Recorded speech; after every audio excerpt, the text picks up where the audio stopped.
Hey, what's cracking? Welcome back. It's been a while. And I'm sure, like all of you at home, I've been busy working on junk because I drive junk and I'm still not sure why, but I've been working on junk and boating and camping and riding a motorcycle and going on vacation and, doing summer things while it's summer outside. Now it's getting to be not so summerish outside. It's getting to be cold. It's getting to be icky. And I'm going to spend most of my time in here now. So, welcome back to Nibby's Garage.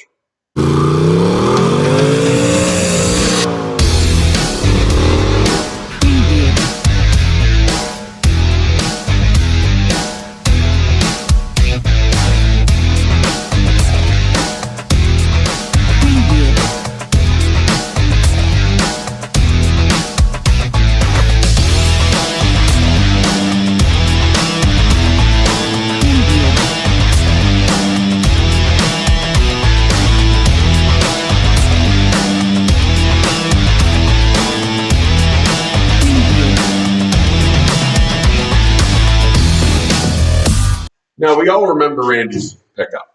Been working on it pretty much most of the episodes of Nibby's Garage. It hasn't changed much since the last time you've seen it. We've been hunting for a truck bed. Now, if you remember in previous episode, I bought a pickup that had a rust-free bed, put that on my crew cab, gave him my bed, and put it on here.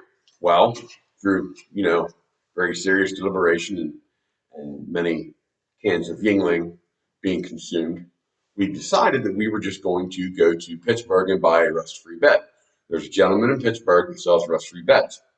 If anybody's looking for this man that sells rust-free beds, I'm not going to key his name, but get on Facebook, get on Craigslist, you will find him. He sells rust-free beds for all different models of truck. So I contacted him. He gave me a price that was decent. Tried to find a day open to go get it. Well, that never happened. Found one closer, a little cheaper. And of course, I'm sure we all understand, cheaper always means better, right? Yeah, right. So we zip down, we look at this bed, and it's a dual tank bed.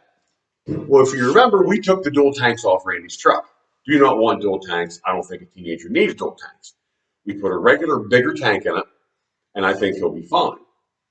Well, this is a dual tank bed. Not too bad, had some surface rust on it, and me being who I am, I thought, well, I'll just sand it down and it'll be okay. Brought it home and decided I would just give Randy my rust-free bed.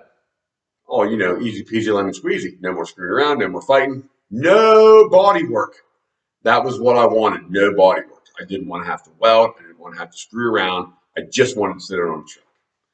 Now, guess where that goes? Now, our rust-free bed is not rust-free. There's no holes in it. I fixed the 2 tiny pinholes that ring the lower quarter panel. That's done.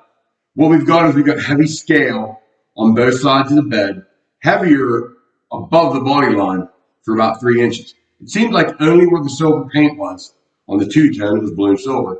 Only where the silver paint was, it rusted really bad. So what I did was I took a 5-inch wire cup on my grinder and I went over both bed sides. Not anything deep, not over invasive, not pushing and trying to heat the metal, just to knock the scale off the surface rust. Knocked what I could off. I'd say 30 seconds both sides, nothing outrageous. And I figured then I would try some kind of chemical bath or whatever. So what I settled on, out of the many ways to clean rust off, whether it be muriatic acid, which I was going to use until I read up on it and I figured out it was a bad idea. Vinegar, sandblasting, bead blasting, acid dipping, all the big money waste. I settled on vinegar.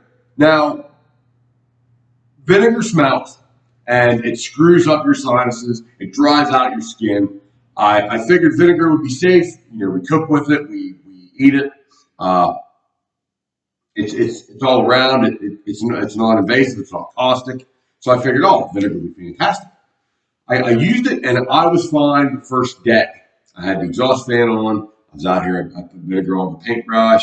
I'd scotch bright a little bit, just to knock try to help it get in and knock it down. And it worked very well. 2 days of me coming in, putting some vinegar on it, leave, go do something else. I'd say about 6 hours altogether. Cleaned it up really well. Cleaned it up really well. Better than I expected it to. So, and we look at this one spot here in this quarter panel in this picture. If you look at this spot, this was all brown. Now, it cleaned it up fantastic. It really, really did. I'm simply amazed at how well it cleaned the rust off this quarter panel. If you had a new piece of sheet metal that had laid outside and all it was just a sheen of surface rust, vinegar would do it. Vinegar would definitely do it. Now, when I was done with the vinegar, the last coat of vinegar I put on, I let it eat a little bit, and then I hosed it down, wiped it all off with a paper towel because the bare metal will flash rust very, very quickly. So once I was finished with the last coat of vinegar, I washed it off, wiped it down with paper towels, and we have left the bedside that you see here. So what we're going to do with the other side that I didn't use any vinegar on, the other side's just as rusty as it was. What we're going to do on the other side is we're going to use Evapo rust.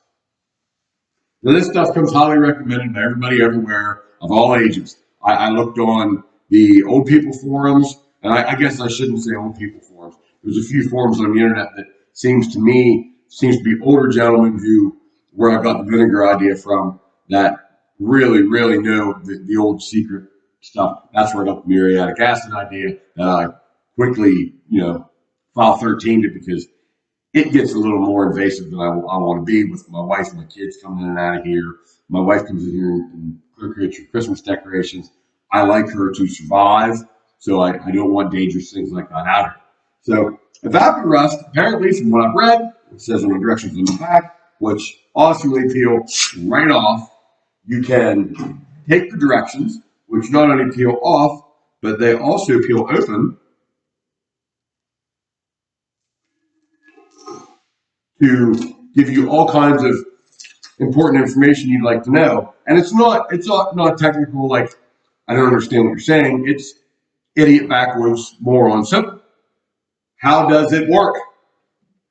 Well, it works through selective chelation, which I don't know what that means, but they explain it.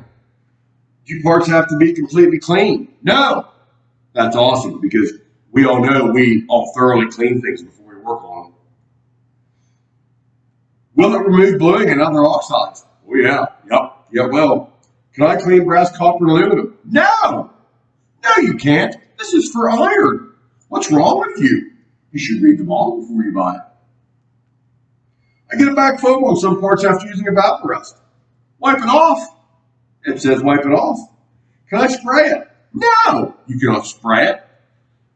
It says write the directions to wet paper towels and lay over the area and cover with plastic. How long does it last? There's how much you dump on the floor.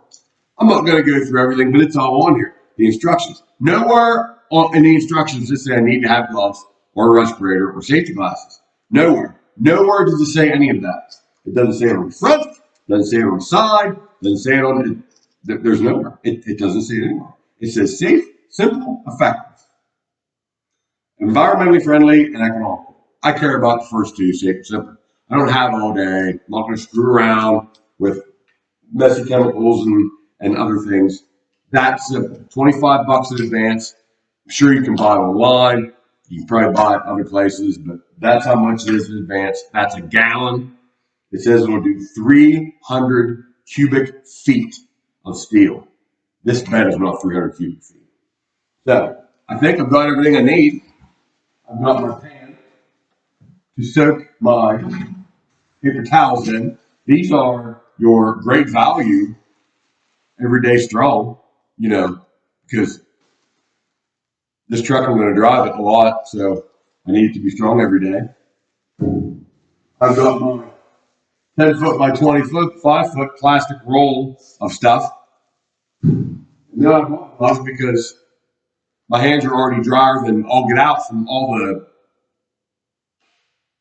the vinegar that I had all over my hands for 3 days, and I thought it'd be safe because everybody cleans with it. And then my wife said, I wear gloves when I clean the camper. I'm like, oh, that's an update that I could have had when I started. When she laughed at me, she said, you're going to stink like vinegar for weeks. And I do. That's all I can smell.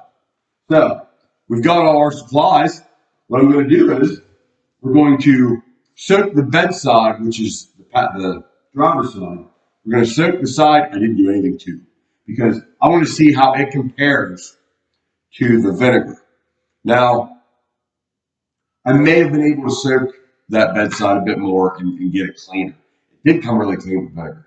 I was almost tempted to just spray primer over it and act like nothing ever happened. But what I'm going to do is I'm going to prepare the driver's side bedside, get it, all the Evapo rust on it, cover it up with plastic, and we're going to let it soak till tomorrow. And tomorrow we'll take the plastic off. But let's go ahead and get it covered up. First thing is cutting my plastic to length.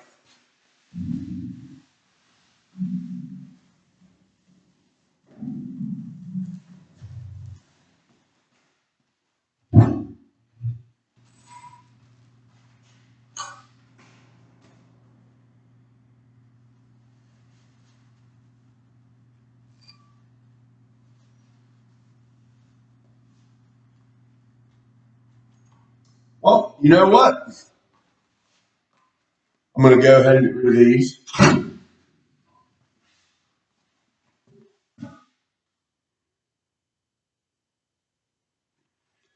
Now, I'm not going to dump it in my face. I'm going to put it in the paint pan.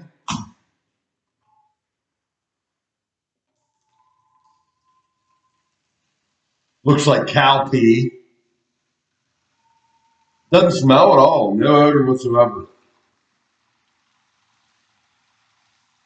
And the awesome thing is, I can dump it all back in when I don't use. And I get the $1 million paper towels, which aren't as thick as you would think. We're going to go this wide. How's that? We all know paper towels, once they're wet, they just work so well. Get that good and wet. And this must be why they said use quality paper towels.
Now we wait.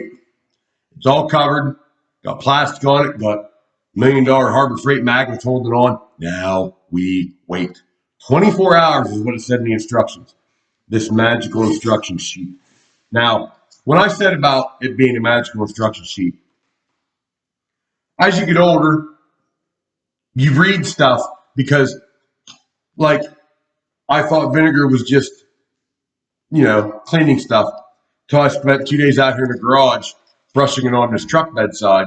And now my sinuses are on fire. They're wide open. Vinegar opens your sinuses. to where it allows everything on the face of the earth. And you could drive a Mack truck up my left nostril, turn around, come back down the other side, not hit a sidewalk. But read your instructions. It says everywhere on it, safe on hands and eyes. Like I said, I'm not going to bathe in it, but it says it's safe. It doesn't have the ingredients anywhere though. That's the only thing that bothers me. But it says non-toxic. What more do you need to know except non-toxic? So now what we're going to do is go find something else to do and wait.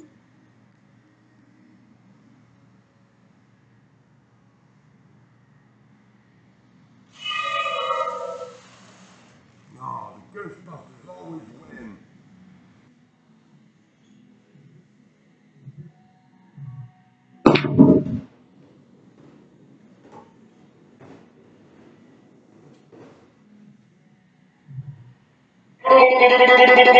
Purple.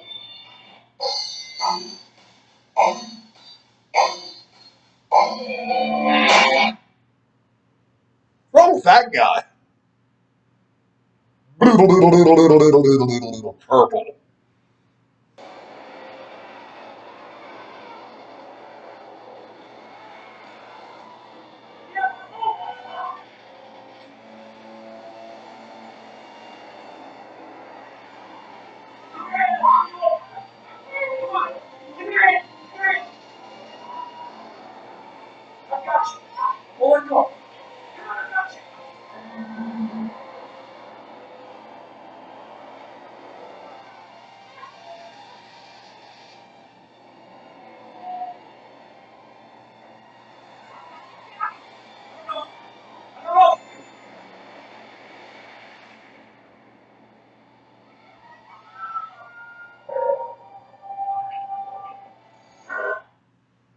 Who would have thought the boat would have sank? Crazy.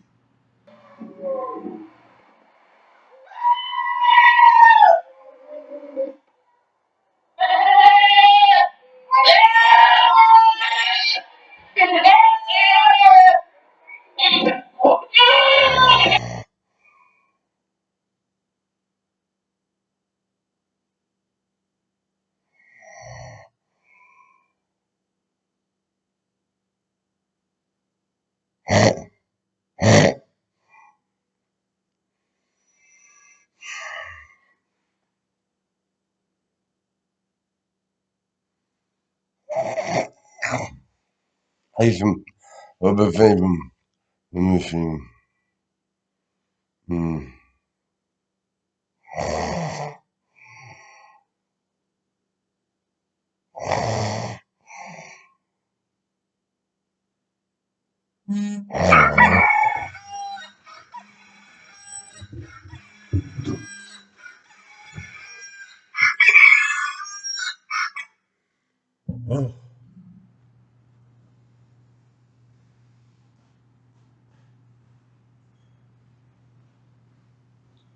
It seems we've run out of time, and I've run out of things to do.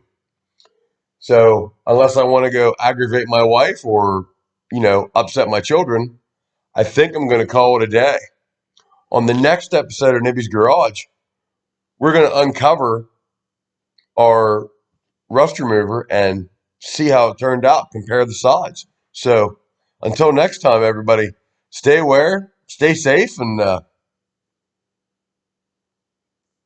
don't fall asleep in your garage because I think I ate a spider.